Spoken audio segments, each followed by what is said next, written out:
The Kansas City Chiefs might have all of their most important players on the field in week 2 against the Jacksonville Jaguars. Oh, what an incredible time to be alive. That'd probably be weird, though. We'll talk about it. This is KC Sports Network, proudly presented by Emprise Bank. It's a rare and standalone, non-weird kickoff time for the Kansas City Chiefs, Sunday at noon against the Jags. That feels like old times. Everything else about this season, this week, and this game, appropriately odd, at least for this show itself. Welcome to Only Weird Games here on KC Sports Network. I'm Joshua Brisco with Seth Keysor and Nate Taylor. Fellas, we made it to the end of this week, more or less. It's Thursday as we go live here across the KCSN YouTube and socials where you can watch the show. We're doing this live every time right now, 4:30 Mondays and Thursdays. I should mention that if you're listening on the podcast feed later on. Or if you think you can only catch a little bit of the show live, make sure you check out the KCSN Chiefs podcast feed. For us, the lab, a whole bunch more. Guys, how are we feeling right now with the Jags right around the corner? Chris Jones is on the field. And I'm going to say that the incentives we have in our contract are likely to be earned today.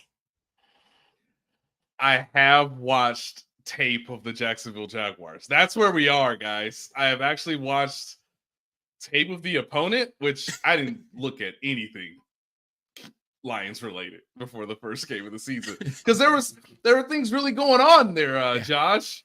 Busy time. And of course, it's nice to see new game film. So I'm sure it's a pleasure for the coaches. Although I guess for the Chiefs, it's not as enjoyable because obviously they're coming off a loss. But obviously Andy Reid and his staff have 9 days to prepare for this. With the assumption that 2 of their best players are going to be on the field. That being Travis Kelce, who looks pretty normal from what I can tell in the open portions of these practices today, Thursday, and obviously yesterday, Wednesday. And Chris Jones, whose presence alone should help the defense. Now, what he can do in Sunday's game will be obviously a fascinating subplot. But yeah, it's nice to know that the Chiefs are only missing one guy on their roster, Seth, and he's still got another 5-week just break in case of emergency. Little, I guess not little, but it's a suspension that does not have to do with football. It has to do with the personal conduct policy. I just want Charles Omenihu and Chris Jones rushing the passer next to each other. So, by the way, Nate, I really appreciate that you said my name. And so those who aren't, well, for one, even people who are just listening could hear me clacking away, I'm sure. But like Nate was like, man, Seth is not with us. Like he is not even remotely paying attention to a thing that's being said. And I confess that is true because I just read Ari's tweet of the My Sports Update account. The NFL plans to crack down on illegal tackle alignment starting this week, following the debacle in week 1 with Chiefs right tackle Juwan Taylor, per Matt some Matt V. Verderam. Yeah, Verderam. I know, Matt. I'm doing a thing, Nate. Let me No, go. I'm sorry. No, Give Seth, me your track record. don't. Correct, Nate. I actually don't need to finish my sentence because Nate went ahead and elbow dropped the rest of it for me. Oh yeah, with my track. Dang it. I've never heard you say his name correctly on first mention ever. I have. Anyway, so this was highlighted on the weekly training tape, which was sent to all 32 clubs and officials. We are officially at the point where everyone is going to actively pretend like this has not been going on for years. We've reached that point. We have reached the point. Oh boy. That it's I dropped my Nate's phone. dropping stuff. I dropped doing my that. phone. You know what? No, I'm not doing the joke. I'm not. Nate, you got some reps in you this weekend, buddy? You get on that jugs machine. We really are at the point where people are going to pretend something is real just because it got talked about. The only I quote tweeted and said the only debacle was the booth acting like this was new. That was it. This has been going on in every NFL game for years. And now, not when Lane Johnson was doing it all through the playoffs last year. Anyone turn on the Super Bowl tape and watch Lane Johnson. And I don't begrudge him that. Watch Mitch Schwartz do it in the 2019 Super Bowl. But no. It was a debacle. debacle. I am so we live, and I mean this in a very specific context, and I'm not talking at all politically, people. We live in a social media day of 1984. If enough people just say something, it's apparently true. A debacle. A debacle. And look, Ari does good work. I like him. I'm not trying to pick on him. Right. But like this idea, like people were seriously acting like there weren't articles that came out about this during the playoffs last year. Like Joey Bosa didn't try to fight a referee because of that last year. We're just pretending none of it happened. This to me, maybe the reason I'm freaking out so much about it, for one, because now poor Taylor is going to end up with like 6 false start calls on Sunday. I hope he comes out and plays the exact same way he has for years. And just dares them. I disagree. I hope the first rep, he doesn't move. I hope he just stays in his stance and lets everything happen around him until Mahomes gets sacked or the ball gets thrown, and then he just starts doing his little jitterbug thing. Yeah. Well, and that's, there was a really good point made by Seren Petra when I was on a show where he said, Taylor's so fast, he really doesn't need to get that good a jump, which is true. But also, I think because he's got an incredible kick step. He is so fast. And I think that's why it's so noticeable with him, because he's so far ahead. He's just sitting there waiting. He's like, anyway, the reason this fires me up so much is this is exactly like when the Chiefs were doing their whole nobody believed in us, everyone was saying we're having a rebuilding year thing, which was a lot of fun. I engaged in it. And then some people tried to pretend that no one said that about the Chiefs. SB Nation, my old stomping ground. Shout out to you guys. Appreciate the opportunity to break into the industry and all the stuff for over the years. Wrote on its primary site, well, the Chiefs they're the Super Bowl champions of gaslighting. What they were doing was literally gaslighting. I'm sorry. So I have hijacked everything for several minutes. No, it's okay. I just, what just went through my head was something that I'm going to go ahead and share with everyone now. Oh, no. But no. It's just how this show goes sometimes, or it's how times ours went sometimes. But I think it's going to be even more evident with video and with people being able to watch live as we go, that sometimes you get about 5 minutes into the show and you go, oh, okay, well, this is going to be a Seth episode. And that's good. That's good to have. It's good to be able to have somebody who's getting fed the football every once in a while. Like, sometimes it's a real even episode. Sometimes a couple of us are here by ourselves. There's a lot of ways this show can go.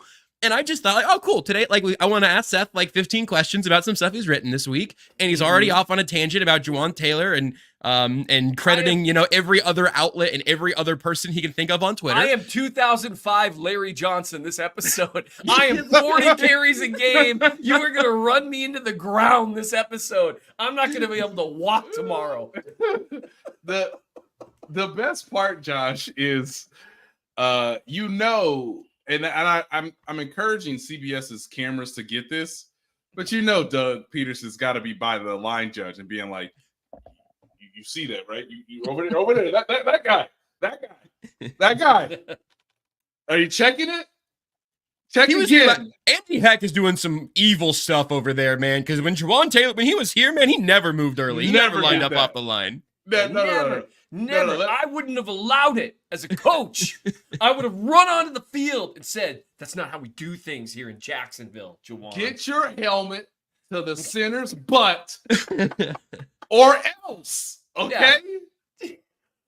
That's all I've been wanting to say for 10 minutes is get your helmet to the center's butt crack or you're not lined up properly, okay? I love how Collinsworth was like, well, it's the belt line. It's really the waistline. That's where the line of demarcation begins. I'm like, do you mean his ass crack? You mean his ass crack, right? I mean, Great, say ass crack. Please say go ahead, say it on TV. You got it. So it's center, crack, guard, tackle.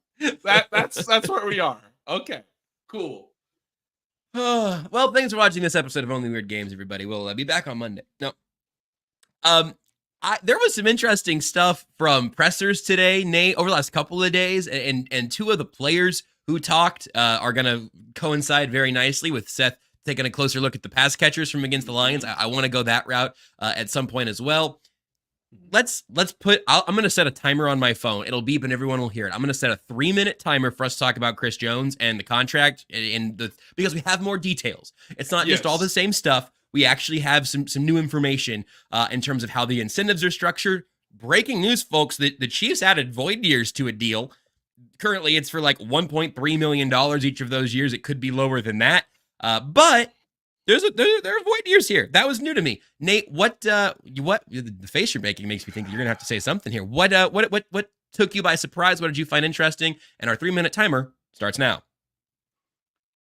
He might be able to earn the money that was already on his deal. He says he wants to be back with the team. So there's still plenty of opportunity for that to potentially happen.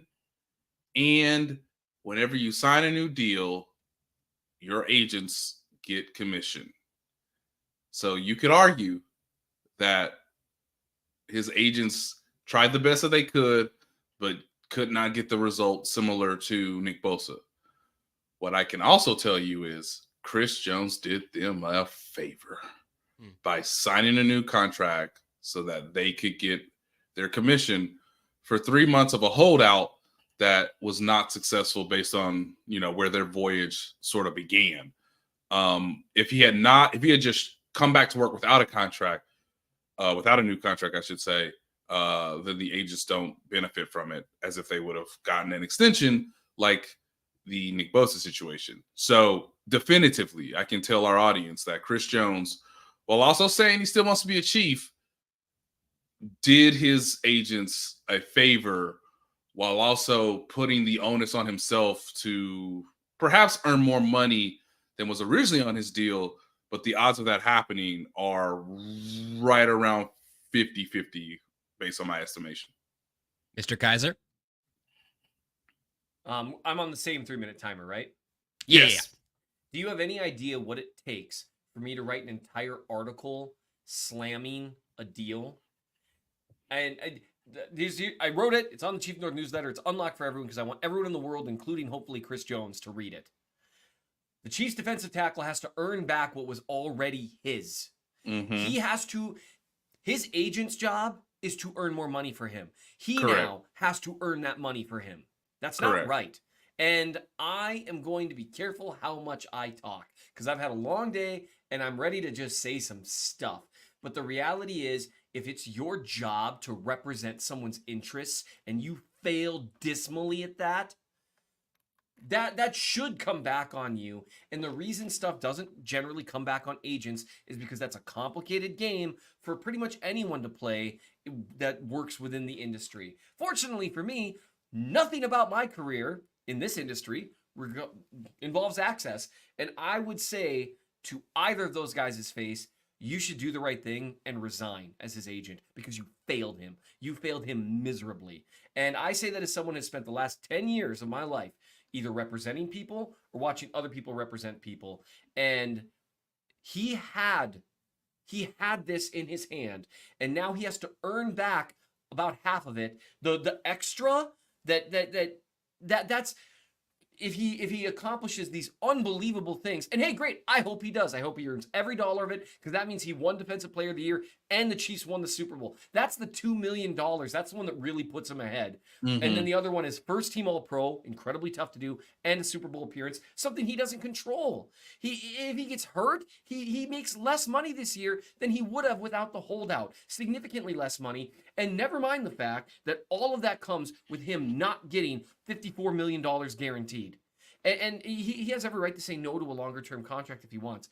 But this whole thing looks like, to me, a failure of representation. That's after you do the math, check out the article.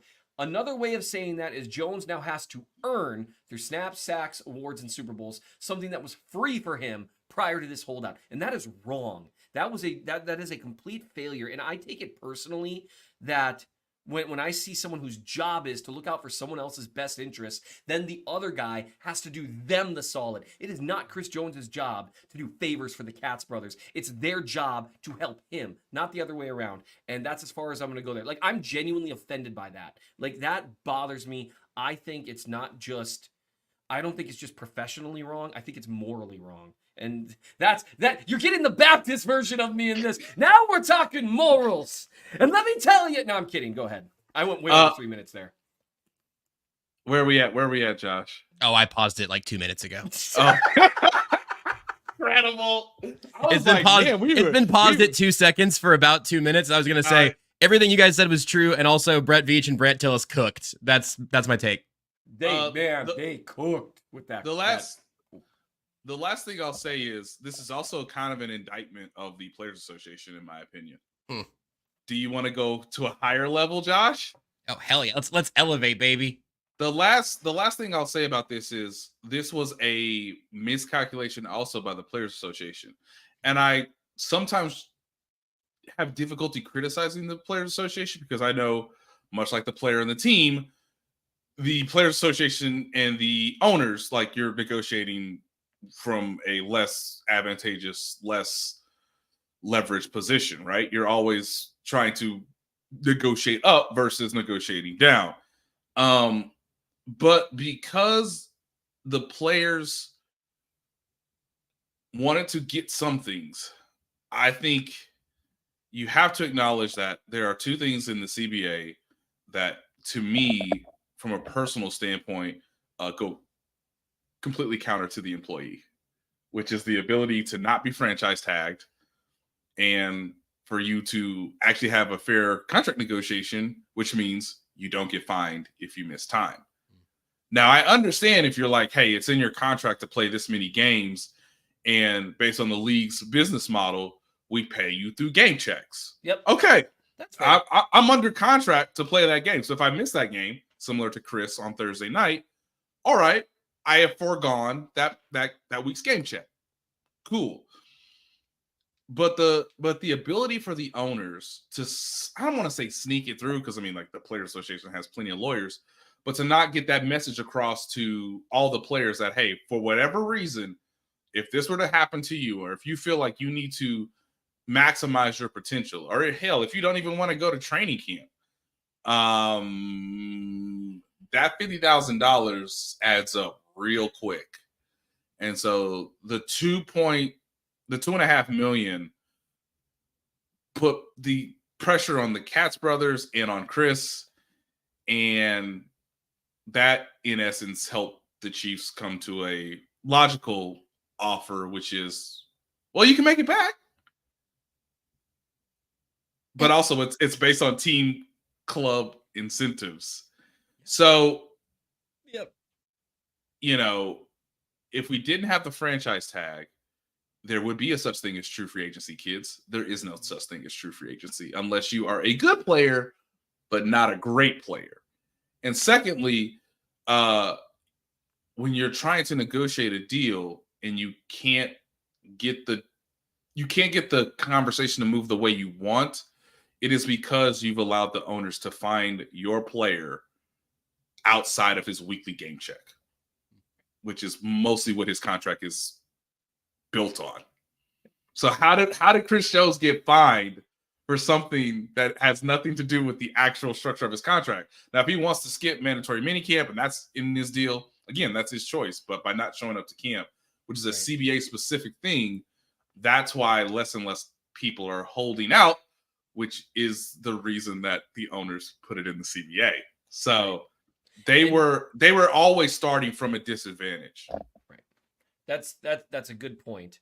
And just the Players Association, it's worth noting, the stuff that you see affect the superstars, the rank and file, what they're going to care about, and you notice what you will see in every CBA negotiation. Mm-hmm. Hey, what if we raise that minimum veteran salary? Yeah, you know it. That's where about 35 to 40 of players on a 53-man roster plus the practice squad. So 40 guys are like, yes, that's what I care about. An extra $100,000 a year in my pocket. And then the stars are like, guys, wait. And they're looking at them like, so you might have to take 20 million instead of 23 million. Yeah, I'm going to get this extra 100K, bro, because that's not me. And that's the human condition. That's how this works. And that's when the NFL, that their Players Association, like you said, they got tons of lawyers. I'm sure they do a good job negotiating. Mm-hmm. But you have huge rosters, and it's just tough when the important stuff to the majority is not what's going to make the news. So right. And it's a great question here on YouTube, but just why do players not hold in? Well, the team can still find you. Yep. Just ask Jonathan Taylor. Like, so I get publicly that Chris says, well, he didn't want to be a distraction. And to be fair, that's a point to be made. Like, hey, if I'm not around with the team, like the team can just operate without me. But if like the Colts have been a dumpster fire because Jonathan Taylor did hold in and it still hasn't gone well for him. Now he's protected under this 4-week sort of, designation. But as I've talked to a number of people, like, Jonathan Taylor's going to have to come to work because he's going to give in even more money than Chris has, which is hard to contemplate considering that he plays a running back position and he has a lesser salary than Chris did when starting a hold in or a holdout.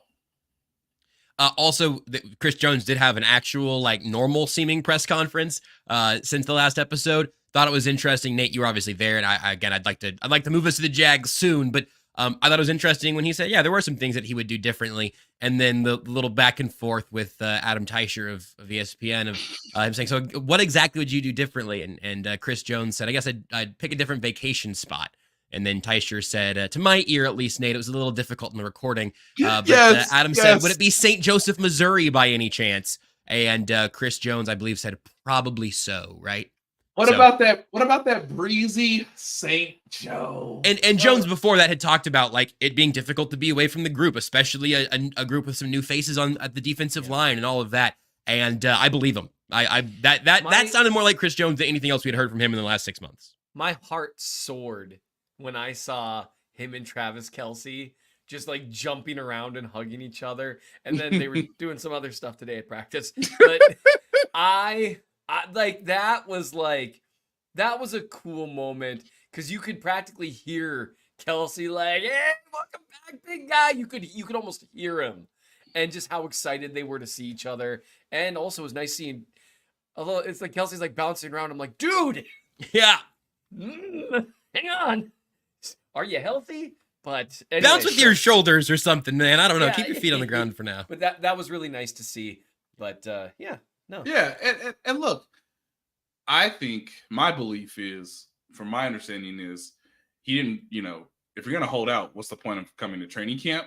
Again, he knows the system. He's been there for a long time. I think where he would have probably changed, again, given the ability to have hindsight, is he probably would have come back after training camp. So you're talking mid-August, maybe late August. I guess camp ended on August 17th is my belief. So obviously you have the second preseason game and then he comes back. And of course that sort of mitigates some of the fine money that you have while also making a point that hey, at least I'm withholding my services through training camp, which is what most people do when they hold out. They don't come to training camp. With that being said, we can finally talk about the pass catchers, some guys who have spoken this week, guys who Seth took a closer look at. Seth, I'm so excited to hear what you have to say. Go ahead and give it to us right after this. Thanks for listening to KC Sports Network. Make sure you download our new app. Find it on the App Store or Google Play. Just search KC Sports Network.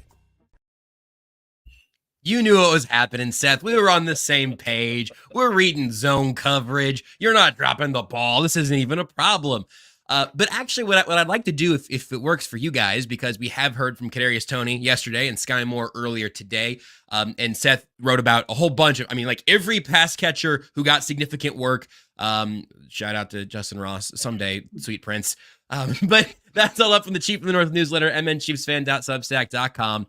And you can check it out there. I don't necessarily even, Seth, want to go through Noah Gray and Blake Bell right now, although I did think there's some interesting takes. People can read along there if they'd like. But I'd rather go receiver by receiver, at least for Toney and Moore, because you guys have both written about Toney, and Nate, you may have a Sky Moore piece, or certainly had some Sky Moore audio today. So let's start with Kadarius Toney, because I thought his presser yesterday was fascinating. What did you see when you turned the tape on there, Seth?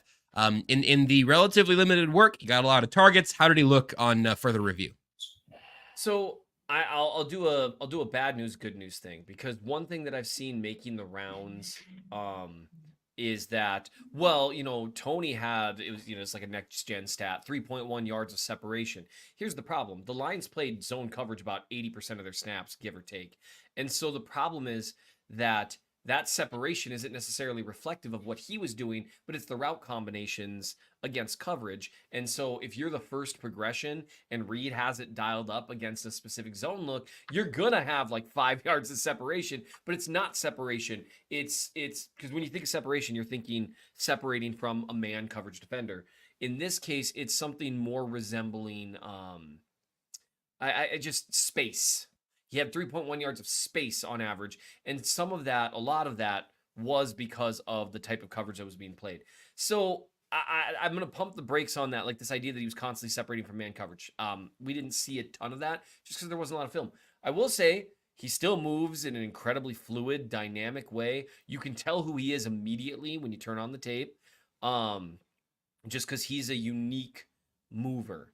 And so, I mean, all those things were still there, but I mean, my intro sentence to him was, look, Tony had one of the worst games I've ever seen a receiver play, because eventually you got to catch the ball. And he failed at really tough times.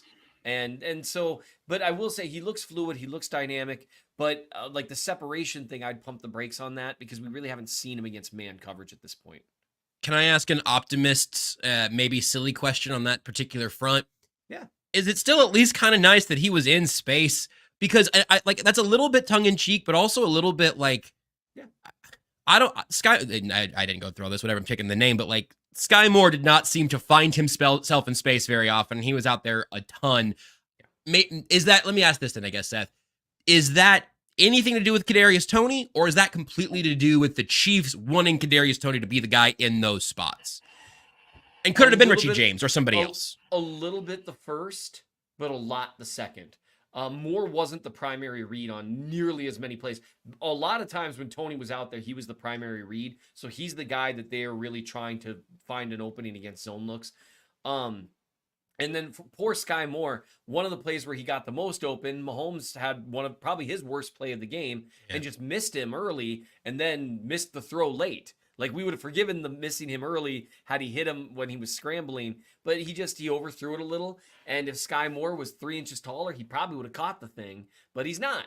So with Moore, here's what I would say. He looks the same as he looked on tape last year.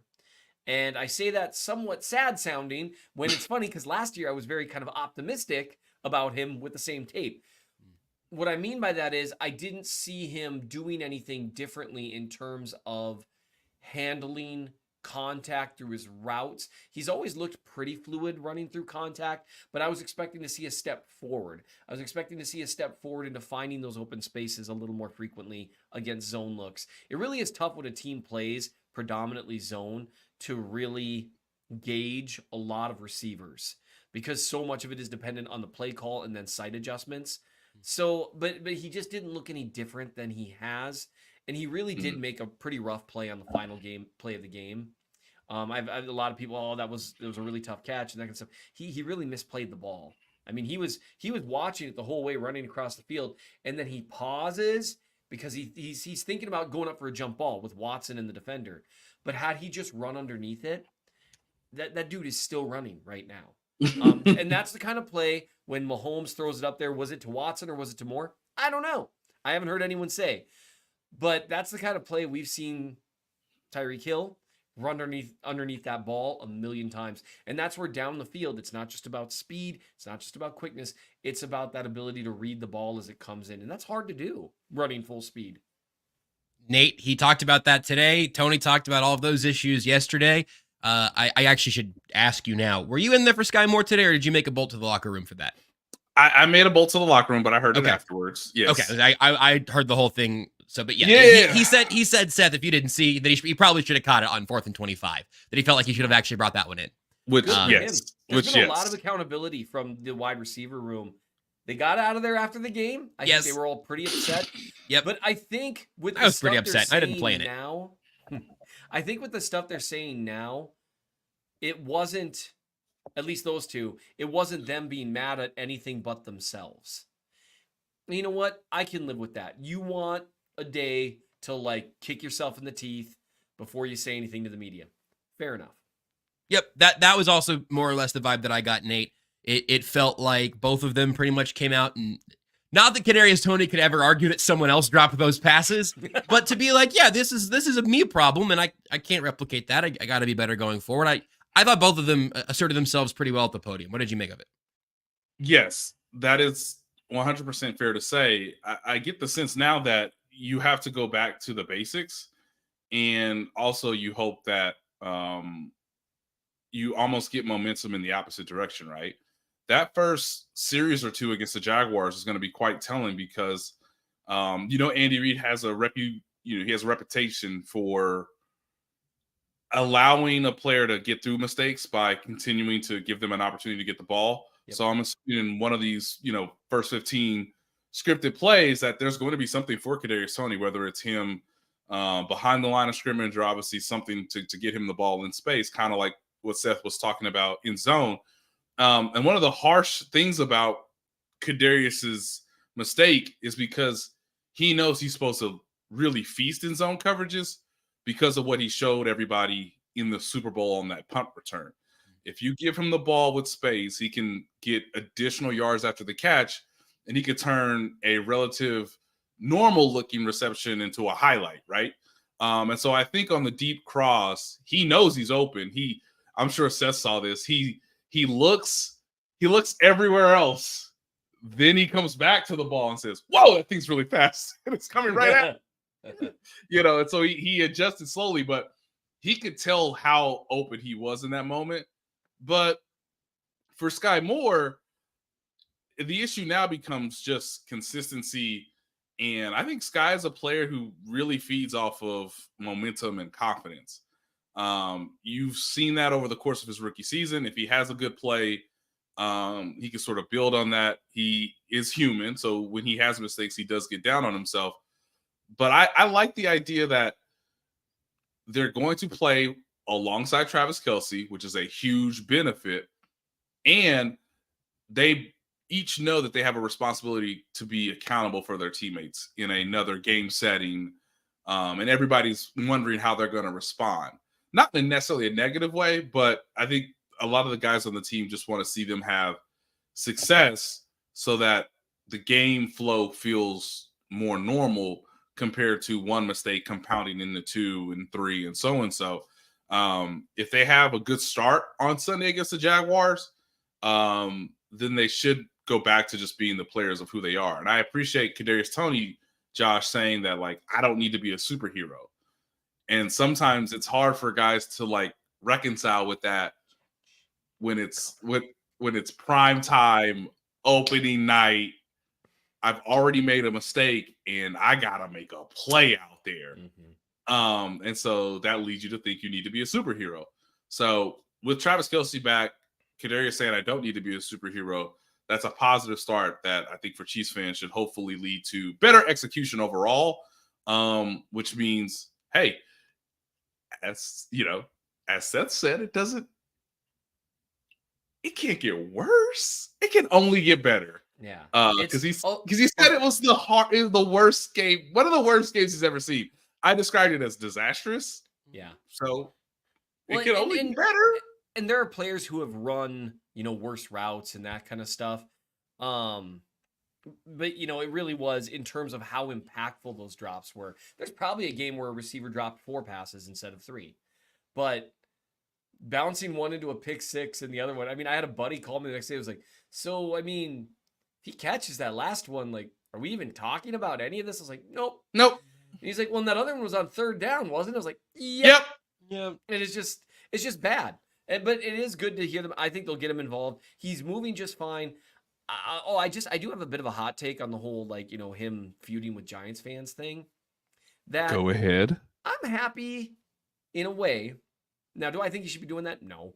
But I'm happy he's still kind of doing his same thing. If he just completely shut everything down all at once, I would be more worried. Dude. I would be more worried that he's all up in his head. You'd be more worried if he wasn't trying to fight Giants fans on social media. Seth, that is a fantastic take. A fantastic take. It's insane, but it's a good take. I'm excited to see what they do. I would like to see them get MVS involved more. I saw someone comment on Justin Watson. Let me just tell you, you know what? Justin Watson cannot separate on his own to save his life, except downfield he can a little bit. He's like a pretty poor dude's Marquez Valdez-Scantling. Like, and by pretty poor dude, I mean like someone that you'd probably want to help out if you knew. Like, maybe not quite homeless yet, but he's got like 3 of those notices under his door. There's like almost a moral imperative to help him out. Yeah, the last one's pink. And Nate is just, like he's in trouble. He's in trouble. He's your friend and he's in trouble. But he can separate a little bit deep. And you know what he did? He caught the ball when they threw it to him. So all the Justin Watson haters can be like, you know what? He caught the ball. How can you say for all the Justin Watson haters while also hating on Justin Watson? That's a compliment to Marquez Valdez-Scantling. They have a very similar skill set, except MVS I didn't see it all the way. is faster, has better explosion, a little the better Chiefs are telling you MVS is a $10 million average annual value player. That's not Seth saying that. That's the Chiefs saying that. I would like to see them get MVS a little more involved, though, as a primary read. Take a few shots down the field. He's shown he'll make some tough catches. Like, because he looked angry after the game, and I feel like that's why, where it's like, hey, make me the primary read sometime. How many times do I got to drag coverage down the field before you throw it my way? Nate, what is it going to take? Because there was a good piece from our friend Brooke Pryor on ESPN. I got it back to Patrick Mahomes, and we had talked. I don't think we ever talked about it on the show, but I think pre or post show at some point recently we talked a little bit about some deep ball stuff, and then Travis Kelce getting hurt kind of adjusted the plan for Thursday a little bit. I mean, maybe not enough, Seth. We can come back to that, but but overall, that's a very similar thing that I was getting from that piece that you wrote, Seth. Yeah. Man, MVS, like he deserved a few more looks, and he's too expensive to be a decoy. Like let's figure out what it's going to take. So yeah, Nate, what's the stitch there? Yeah, it kind of needs to be half and half, right? You need to be half decoy, half effective deep ball guy. What's fascinating, Justin, I'm glad you brought her up because obviously she does excellent work for ESPN. Is I kind of knew that one was in the hopper for a while, and it's also within the trend in the league right now of the running game kind of taking on a little bit more prominence. Obviously, what the Eagles did last season, the idea that you have more mobile quarterbacks, so maybe just standing in the pocket, 7-step drop, get it downfield. I love how Dan Marino's like, I would have threw for 6,000 yards. Like Drew Brees couldn't even see me on the chart if I was in the league. He might not be wrong. He's no. I tend to agree with him. I'm like, he's the quarterback of a former era this show loves. Yeah. like guys, watch what he used to do in the mud in whatever Joe Robbie Stadium, just singing them things out there. But yeah, I mean, it's a fascinating thing for the Chiefs to have an effect on the league. And to see the league sort of try to compound that and try to counteract it. And now it's time for the Chiefs to sort of counterattack on their own, which is something you might read in the Athletic very shortly. Because if the receivers catch the ball, I do think there is a chance for them, particularly with these two tackles, right? The fact that they got Juwan Taylor and Donovan Smith to hold up better in pass protection. Now, you might be giving something up in the run game, and that's the calculus that Brett Veach and Andy Reid and Andy Heck ultimately made.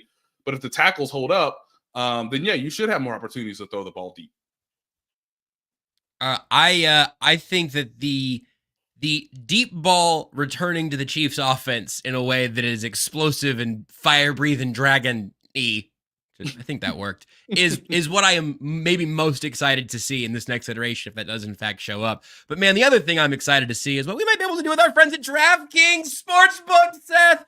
Tell everybody about how they can wear the crown.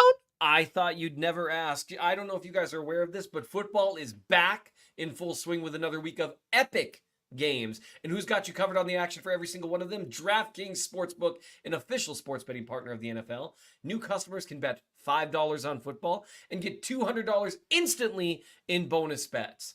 Nobody's missing out on the action this season. All DraftKings customers can take advantage of 2 new offers every game day this September. Get in on the NFL Week 2 action with DraftKings Sportsbook. Download the app now. Use the code KCSN to sign up.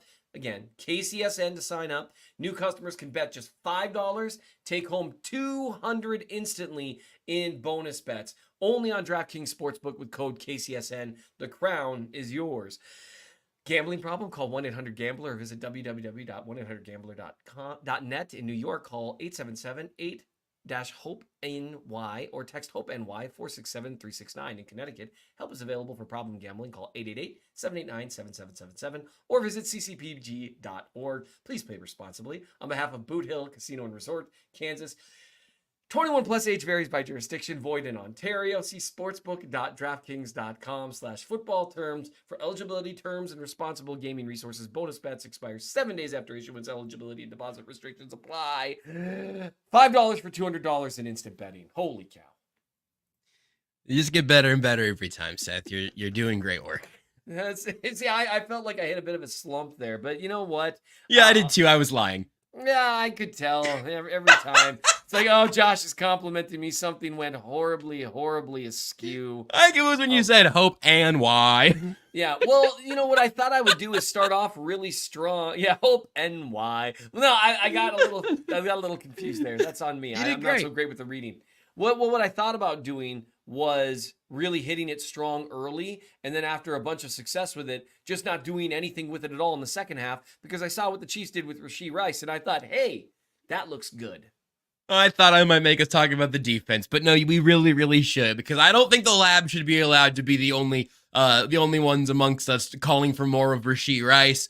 And yeah, I mean, you just alluded to it, Seth, but speak on what you saw. And then Nate, it has not been a major talking point, and certainly not from pressers or anything. I'd love to know what the Chiefs are feeling about Rasheed Rice right now. But Seth, why do you want to see more? I definitely want to see more of Rasheed Rice. I'm sorry. Someone made a comment in the comment section that really made me laugh. Oh, what did it say? You want to share with the class? I see it too. You just want to share with the class? You want to read it, Nate? No. You go ahead. No, it just says, dang, Seth, that promo made me not want to gamble. And so I just come on, man. Now, on one hand, me being who I am, I'm like, hey, good for you, buddy. But on the other hand, I don't know. I'm very torn right now. It's just, gosh, that was funny. They got some great deals for Thursday Night Football tonight. I've already participated in. They got an up 7 early win. I went ahead and tried the Vikings for that. Got a little Vikings parlay up in there. Is there a Kirk Cousins plaid shirt? Oh, I haven't seen the Kirk Cousins plaid shirt prop. Little prop on the what color plaid he going with? Stop.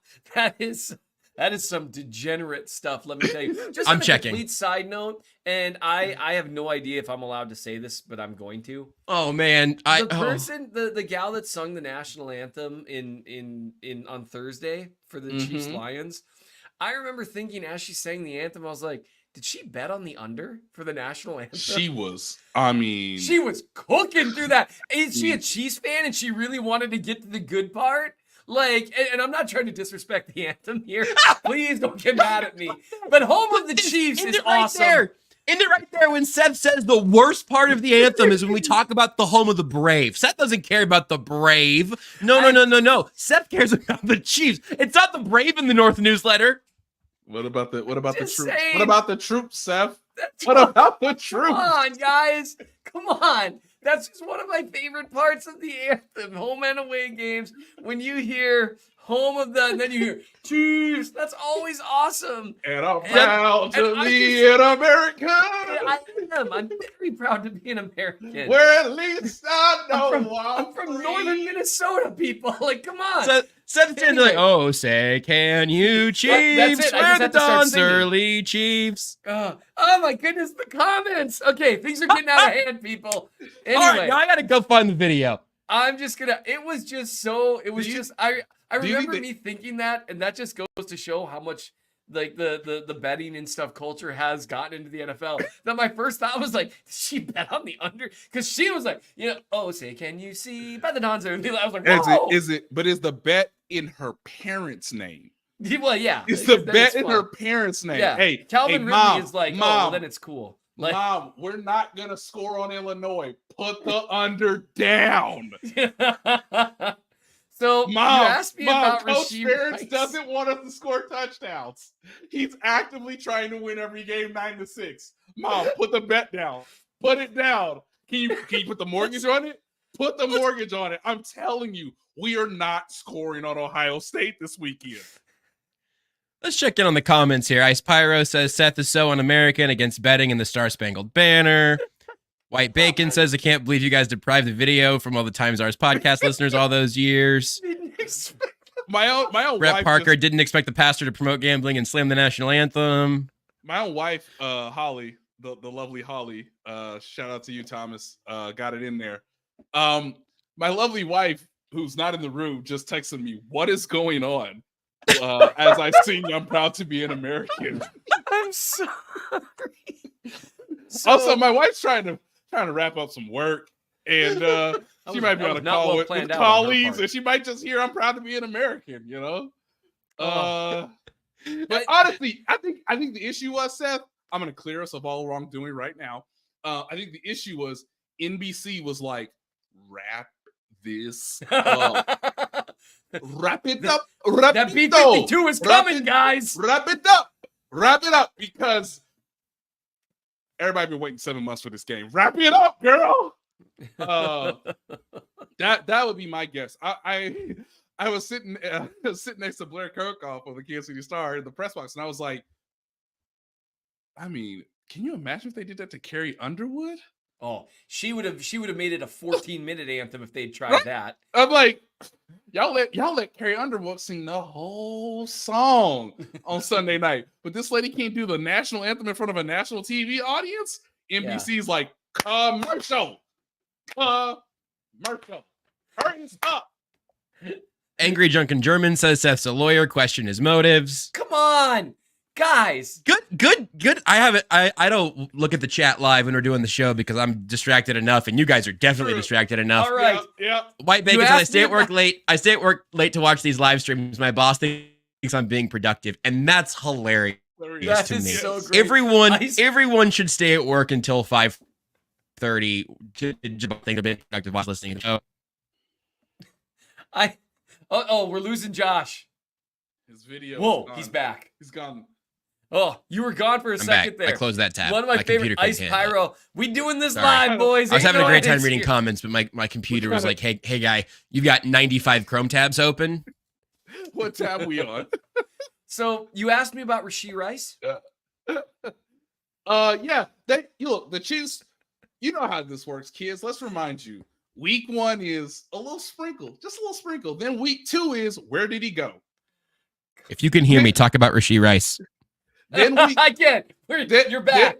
He's back. Then week 3 is, man, why don't they just give him more snaps? Then week 4 is like, oh, a rookie. He must know the playbook. Then week 5 is another reduction in the snap count. This is what's going to happen. We all know how this works, guys. Andy Reid wants a slow build to the rookies getting ready to be main contributors. I'd be shocked if Rasheed Rice was like a major part of the game plan, even with Travis Kelce's return. So Rasheed Rice is doing nothing wrong. It's just, this is how they traditionally map this out. And I'm sorry, Seth, before you wanted to talk, I just wanted to let you know. Yes. Look, it's going to be week 6, and it's you're going to meaningless. And Josh is going to ask the same thing. Where's Rasheed Rice? And I'm going to be like, he's on special teams. Yeah. Learning how to be a professional. Well, because if you didn't play Rasheed, if you played Rasheed Rice too much, guys might be running into each other on routes or not have their spacing correct or drop passes or something. Who knows what shenanigans could possibly ensue? It totally derailed the passing game. Did you see when he got 4 targets or 5 targets in the first half and he caught 4 of them, including a touchdown and a really nice yards after catch? I don't know. Can you imagine? And Nate is 100% right. This is what Andy does unless rookies force their way onto the field. And I mean, like, force their way. I mean, not literally. He literally said, "Oh yeah, Deshaun Jackson was special," and I'm like, "That's the barometer for doing anything as a rookie." Yeah, that's not right. So Like, are you one of the fastest 5 wide receivers to ever play the game who also happen to have freakishly good ball skills? Oh, no? Oh, okay. Then you're a traditional rookie. Then you're just a regular rookie. Here's the thing I would say with Rice. I thought he showed a little bit of juice, a little bit of quickness in his routes. He looked comfortable drifting in that end zone, finding the open spot. He just looked pretty comfortable doing the limited things he was asked to do. And he's also, when he's got the ball in his hands, you can see, like, you never know how traits will translate to the next level. Because there are guys who are yak monsters in college. It doesn't quite translate. But he looks just as fast as a pro as he did in college. And he looks tough to tackle. And he's got some instincts with it. And so it's just hard to watch occasionally. Because the first half, they apparently used up all the Rasheed Rice plays. It's like, Rook, we got 5 plays with your name in them. We're going to run all 5. And then he dropped the first one, which that was like, oh no. But we talked about this already, that he just put his entire life force into that catch. And you just watched it. I think I saw an actual monkey jump off his back right in that moment. Because he was like, okay, I know how to catch the football. Let's do this. I would love to see a little more from Rice. And we will in some games and not in others. And eat Arby's.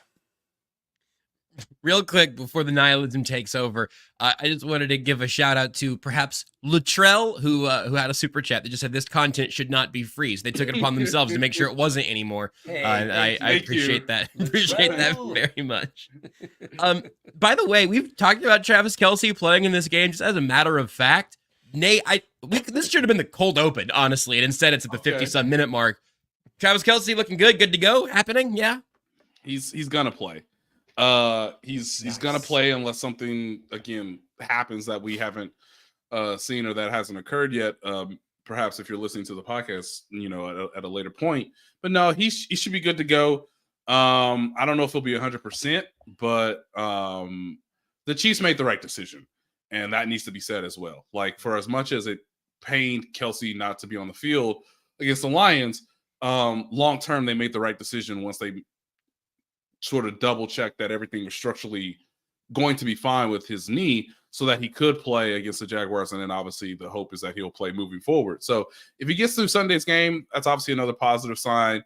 I'm sure that the team is being cautious, I should say, and making him a limited participant. I don't get the sense that he couldn't do all his reps if he wanted to. It's just, there's no need to it with him sort of still trying to make sure the swelling is down, trying to understand that his body is not going to have too much wear and tear before you play the first real football game of the season. And obviously they're doing the same with Chris Jones. They don't want to wear Chris Jones out on a Thursday before you need him to play 25 to 35 snaps on Sunday. As can your presence be enough to help our pass rush? And also, can you be good enough to give us like one highlight, one sack, one play that influences a takeaway? So I think both players will be fine. L'Jarius Sneed is kind of in the same category in a lot of ways. So other than Charles Omenihu, who again is still suspended, everybody should be up and available. And for someone like Justin Ross, who I know you mentioned earlier, Josh, is he the guy that is not going to be active because of the return of Travis Kelce? Or are you going to maybe lean on one less linebacker if you feel like Drew Tranquil and Leo Chenal and, oh boy, now I got to look at my sheet again. You want Jones Cochran. Or you want Cochran? There we go. Jack Cochran, if you feel good about how those guys are. So I was thinking about that earlier today, like how the number situation goes. It's like, well, if you want to see more from Justin Ross, maybe in short yardage or red zone, or, just go run a deep route and see if you can out jump the cornerback, you might have to pick that over Cam Jones.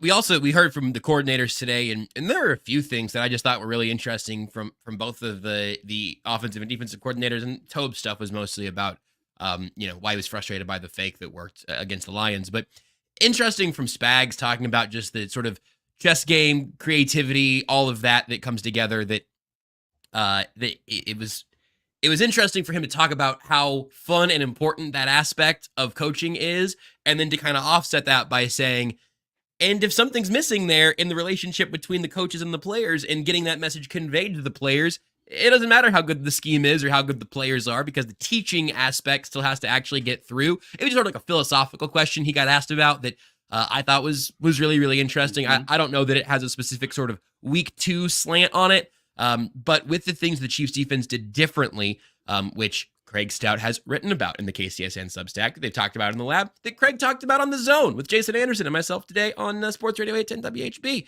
that we've been sort of soaked in that conversation. I think it's really fascinating because of all the unique stuff they did without Chris Jones. Now you're going to get a part-time Chris Jones, we assume, against the Jags. Yep. And then whatever happens after that, maybe it looks more like the Chiefs' actual defense. Seth, what are you looking for in that space, in terms of how much of it was week 1, work without our best player? How much of it is, here's some new things we can do as a unit, even when Jones is back? I think it should be a good blend of both, because some of the things they were doing are things you can do with Jones because they're designed to get one-on-one matchups, for example. So some of those things that they're doing, now you're doing it, but you're not trying to get Mike Dana a one-on-one matchup. You're trying to get Chris Jones a one-on-one matchup. And I think it's exciting, the idea, and I think it gave people a chance to see. I'm so bummed about the pick 6 and the fact that they lost, because otherwise, I think Detroit probably puts up 14 or 17, and everyone's talking about the job Spags did, because he really did do a terrific job. And I think you'll see some of it incorporated. Spags messes with things every year. He's a guy that he's very multiple. Like, a lot of people talk about like Spags' system, and he really mixes things up a ton. Like, the way they played the Eagles in the Super Bowl versus the way they played the Bengals 2 weeks earlier, wildly different, because they're wildly different, but equally good offenses. Mm-hmm. And it's kind of like they run pretty different type stuff, but he's a lot like Belichick in that way, that he tailors his stuff to individual opponents. And people can talk, the Eagles scored a ton of points and all that stuff. But that was because we've been over this. Jalen Hurts made some real big boy throws. Dallas Goedert made some big boy catches. McDuffie lost a ball that he thought was coming down. Like, those aren't things that Spags controls. He really is very good at individualized, tailored game tailored plans. Yeah. And that's one reason why Bespoke plans. Sure. Whatever I was trying to say. And that's just something that I'm excited to see more of. I'm also excited to see how he incorporates some of that with Chris Jones back while doing some of the stuff that they know works. Because when you have Jones, it's kind of similar to having a version of like a Tyreek Hill, in that you know what the blocking scheme is going to be. Mm-hmm. Because the center is going to slide to Chris Jones. Yep. And now every team has to change things up occasionally. That's why, like, people wonder, why is Chris Jones ever not double teamed? Because you cannot literally call the same thing every time, even with blocking schemes in the NFL, because you will get eaten alive, because they would just start sending Willie Gay or Nick Bolton through that A gap immediately, and it would go poorly. And so I'm excited to see them do some of those things. I think it's going to be, I think because Spags is so multiple, he changes things up so much, I think you're going to see him incorporate some of it. I need to see this pass rush group together as a whole, because there's a chance, after looking at Felix's film, we'll see how he develops as the years go along. There's a chance that by the end of this year, they're going to be doing some stuff, and I'm really excited about it. This is where Chris Jones' 6'6" frame comes into play, Josh. That's a big frame. Because if he's going to not be 100% or in the best game shape, what he can do is get the timing right of when he thinks the quarterback is going to release the ball and get those hands up. And that was something that the Chiefs were excellent at last year, which was pass deflections from the quarterback within the pocket. It's great because on one end, the Jaguars have to prepare for nickel blitz, double A gap blitz. Here comes. Oh, are they rotating pre-snap? And there goes Justin Reed, blitzing. And all of a sudden, there's a lot of, okay, well, how do we cover for all of this? Except now we got to cover for all this, and that might leave Chris Jones in a one-on-one situation, or it might free up George Karlaftis to be more productive. I know people have asked this, and I need to disappoint them immediately. Somebody said earlier, Nate, when are we gonna see Drew Tranquil on passing downs? You're not gonna see it. He's just gonna throw. Steve Spagnuolo. I will. That comment, by the way, left by, let me see here, Josh Brisco and Seth Keysor. Yeah. So I'm actually gonna give credit to PJ Green of Fox 4 Sports. We had a conversation in the locker room, and look, as PJ says, he just gets the linebackers, rolls the dice, and all right, you guys, third down, that's you. And in the next series, he'll go, Yahtzee. All right, Leo Chenal, Nick Bolton on 3rd and 8, go. He's gonna try, but PJ's point was he's gonna try so many things in the first 4 games of the season. Yeah. Just because he wants to see it. And all right, I guess that's so funny. I'm sorry. He just kind of wants to see it. It's I just wanted to know what would happen, guys. Yeah. The only thing that you're going to see, consistently is his obviously enduring love for Nick Bolton and Nick Bolton to play the middle linebacker position. Everything else is just a roll of the dice, and here's who. All right, Willie Gay and Nick Bolton now on nickel. He threw out Jamari Connor to start the season. Awesome. You want to know why? I want to see it. I just want to. I just want to see it. He is very aware of the leash that Andy Reid gives him running the defense. And he's very aware of the leash that having Andy Reid and Patrick Mahomes gives him. You can figure some stuff out and kind of throw some stuff at the wall and see what sticks. And I like this. Angry Drunken German says it. He uses chalk until week 8. After that, the permanent marker comes out and roles are defined. Yes. You see it. Yes. And it wasn't just last year. It's been every year. The defense down the stretch gets better and better. As soon as they have the bye week, he actually takes all that data and then synthesizes it and says, you do this well, you do this well, you do this well, and that matches up against this opponent. You match up better against that opponent. And he starts to, as Seth says, get even more game plan specific. Right. But yeah, it's always after the bye week where he just goes, all right, I think we should have L'Jarius Sneed follow the number 1 receiver around when people have been yelling at it. Have people been yelling at me about that for 4 weeks? I mean, L'Jarius has been talking to me about it for 3 himself. All right, I guess we'll let him cover DK Metcalf on his own, So speaking of getting game plan specific, we're running out of show, and the Chiefs play the Jags here in a little bit. Again, a noon kickoff, a weird one on Sunday. Wow, how dare they play a game at the time that they always played throughout the previous decade before Patrick Mahomes showed up. But where are you guys looking right now? Again, I'm sure there's going to be more stuff coming out both from Nate on The Athletic, and then Seth, you haven't even put out the Mahomes film review yet because the Felix fans outvoted him over Mahomes. You alluded to that. That's up on the newsletter. A really good read. I don't want to give it away, but I think you teased it with it's very obvious to see where he succeeds and where he has stuff to work on still, which is I think I'd take that for a rookie in game 1. Yes. You want to give an extra 30-second spiel to FAU, and then I do want to know what you guys are going to look for in Chiefs Jags. With FAU, you see tools there to where I think his ceiling as a pass rusher could be pretty high. He's just got a few weaknesses right now. Everything's coming at him a little fast, and that includes the snap. Like if him and Juwan Taylor could like meet in the middle, like then you would have a good jump on the snap, because Felix, even on one of the plays that I showed, like his upper body strength, his ability to displace the tight end on a pretty decent run stuff, like he got off the line slower than Derek Nottie. And that is not ideal when you weigh 100 pounds less than Derek Nottie. Like that's just not ideal. So that's the biggest thing. And you can see, I mean, everything's just coming at him really fast. I think he might have been the youngest rookie in the draft. Amongst them for sure. I think he was certainly very, very young. He's 21 until January. He's a young dude.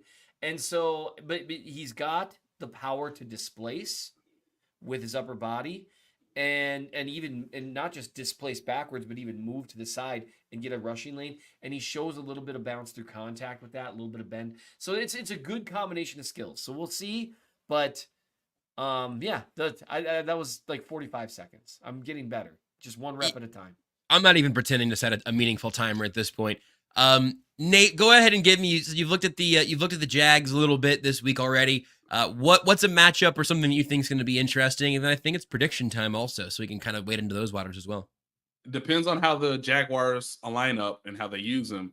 But Calvin Ridley being guarded by Trent McDuffie, sign me up. I don't think there are two more opposite receivers in week one than Kadarius Toney, looking like he hadn't been in sync with the quarterback, that he hadn't, had a single training camp rep. And Calvin Ridley, who had not played football in over a year, just being excellent. Yeah. I mean, just excellent. Now, I do think the Chiefs have better cornerbacks than the Indianapolis Colts. So he will obviously get more to the mean there in terms of pass defense. But if it lines up correctly, I do want to see Trent McDuffie against Calvin Ridley. It's fascinating. And also, Zay Jones is a real thing. Like they have a nice 5-man squad. They are quietly becoming the Utah Jazz of the AFC, which is like, dang, they got a nice starting 5. They got Trevor Lawrence, ETN, Zay Jones, Calvin Ridley, and Evan Ingram. It's a pretty good 5. That 5 might see you in the Western Conference Finals.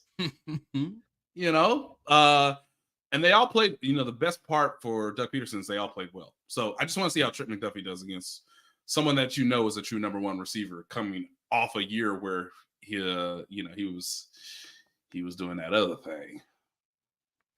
Do you have a score? Is it prediction time? Speaking of that other thing. So the books tell me, fellas, that it's a 3.5 line.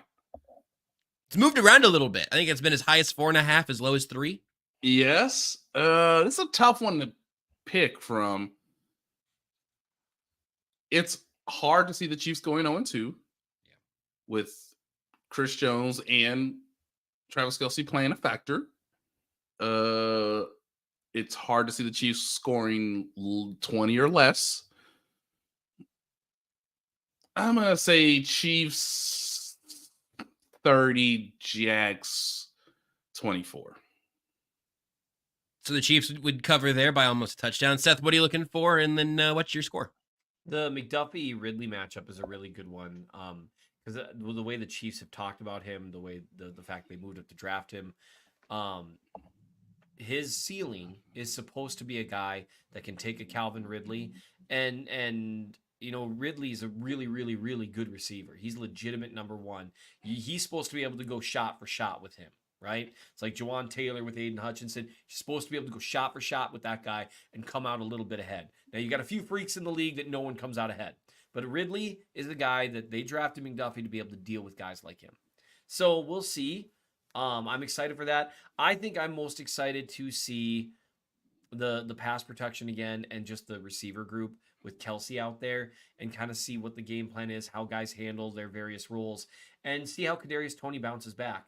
I think he had a really good game against Jacksonville last year.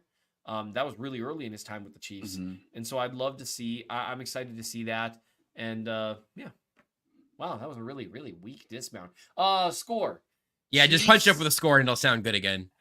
I'm thinking the Chiefs put up 34, the Jags put up 27. You guys have all been real close to the score I wrote down too. So I'm gonna go ahead and make it. I'm gonna go ahead and adjust it. I'm gonna give the Chiefs a few extra points here. Just by actually giving the Chiefs defense a few extra points. What did you say, Nate? 30-24.